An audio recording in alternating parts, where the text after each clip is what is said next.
Bank balance maintain చేసుకుంటూ వెళ్తే పరలోకం వెళ్ళాం. ఆత్మ ఫలాలు మెయింటైన్ చేయాలి, హృదయాన్ని అలంకరించాలి. ఇల్లుని ఒక పెద్ద పాలిష్ రైతు అలంకరించి మాత్రాన్ని పరలోకం వెళ్ళమండి. ఇంట్లో పెద్ద గడియారం పెట్టినంత మాత్రాన్ని పరలోకం వెళ్ళమండి. హృదయంలో ప్రేమ, సంతోషం, సమాధానం, సాత్వికం అని దేవుడు ఏ విషయాలు అయితే చెప్పారో వాటితో అలంకరించుకోవాలి. ముఖ్యంగా విశ్వాసాన్ని క్రియలలో కనపరచగలగాలి.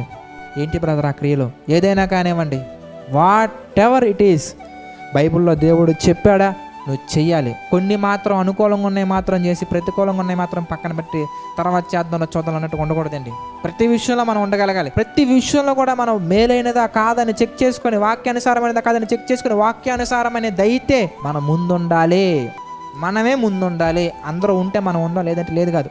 అది మేలైనదా, దేవుడు కోరినదా, సంకోచం లేకుండా సంపూర్ణంగా మనం ముందుకెళ్ళగలగాలి. అప్పుడే పరిపూర్ణులుగా మనం మారతాం.